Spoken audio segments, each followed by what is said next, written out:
Hi, my name is Diane with Worth Beyond Rubies, and today I'm going to be talking to you about a really important topic, which is giving it to God.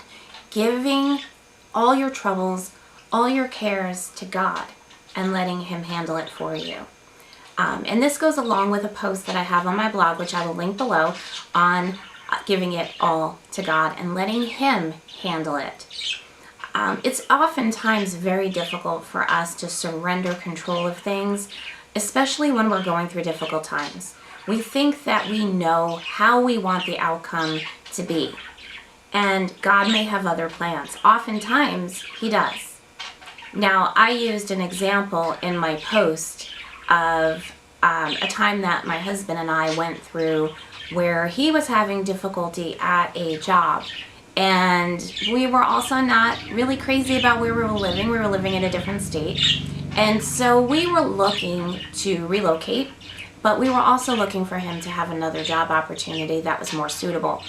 And he applied to a bunch of different jobs. I mean, a bunch.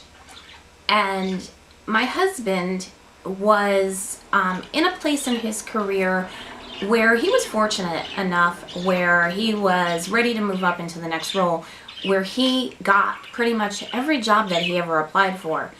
He does excellent in interviews. He's really personable and likable, and as I said, his experience really lended itself well to the roles that he was applying for.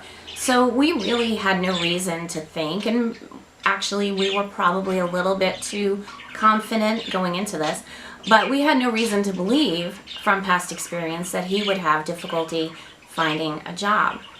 But that's exactly what ended up happening. He had difficulty. He had one difficulty after another, after another. One disappointment after another, after another.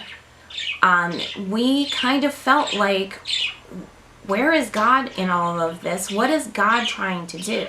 It's not that we didn't have faith.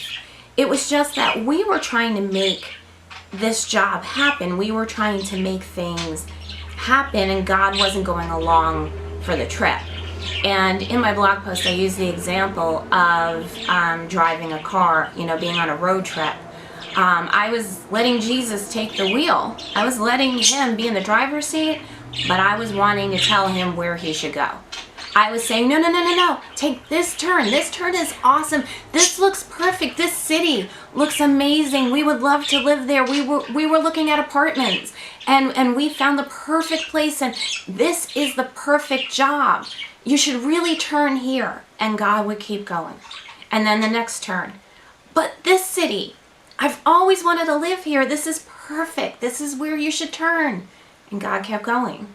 And one of the things that happened during this time, and one of the key points that I want to touch on in all this, is that during this time, or I should say before this time, during the time that we started to realize that, this wasn't the right place for us, and that it wasn't the right job for him, and we wanted to move, I had my husband and my daughter for my birthday had created for me a war room. It was basically a prayer room and an office. And on the wall in my war room, I had written out a bunch of prayers. I prayed for friends, I prayed for family, but I also prayed for one thing. And during this entire time that we were going through this struggle of wanting to move so badly and things not working out, my prayer life kind of fell by the wayside. I wasn't praying as much because I was really frustrated and really disappointed. Have you ever been in that place where things happening in your life just make it really difficult for you to pray?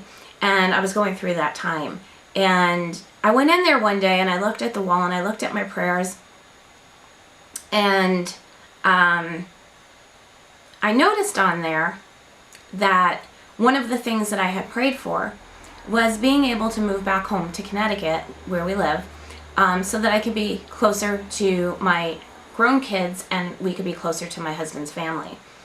And it occurred to me that one of the jobs that my husband had applied for and had an interview for was in Connecticut, and there was another in Florida, both of which were awesome opportunities, and I would have been happy with either. We had been in Florida already, And of course, Connecticut was home to my husband. I'm a New Yorker, but I've lived in Connecticut for a very long time. And he ended up getting the job in Connecticut. And he called me up on the phone and said, we're going home.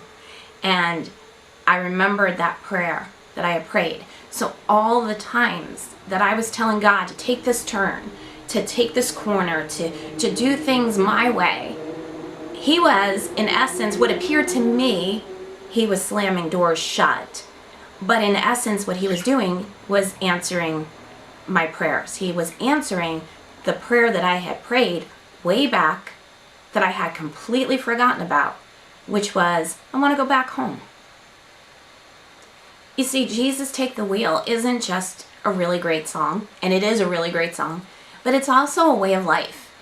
It is giving him control, letting him not only bring us the way that we're supposed to go, but we need to be quiet in the passenger seat and not navigate.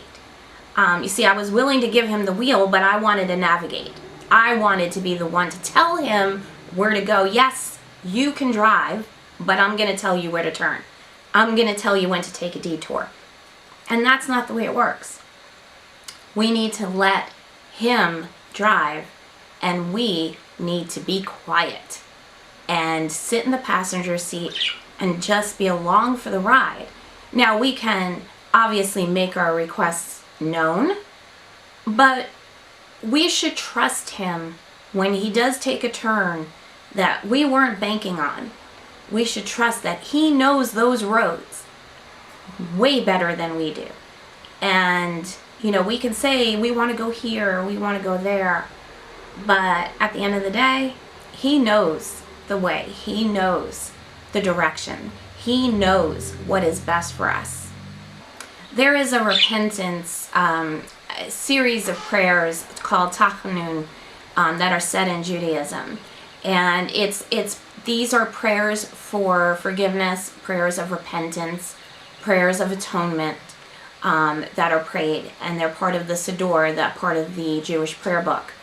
And one of them really hit home for me. And it's actually a Bible verse, because a lot of the Jewish prayer book are actually a compilation of Psalms and different verses from Torah, different verses from the Tanakh, the old, what you know it probably as the Old Testament. But a lot of these are compiled to make prayers and to make blessings. And Tachanun is not any different than that. It consists of Bible verses and Psalms. And one of them really always struck home with me. And in fact, on my wall, which is off camera right now, I have a portion of it on one of those letter boards. And I'll read it to you now. And it says, "We do not know what to do, but our eyes are turned to you. Remember, Lord, your compassion and loving kindness, for they are everlasting."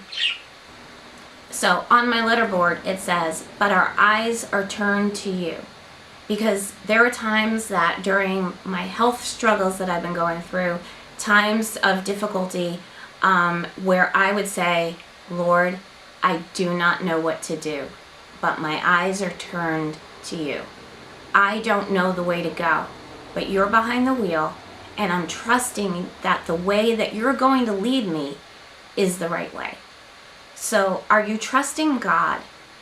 Are you trusting to give him the wheel, to give him your life, to give him your health, to give him your job situation, and let him not only drive, but navigate as well?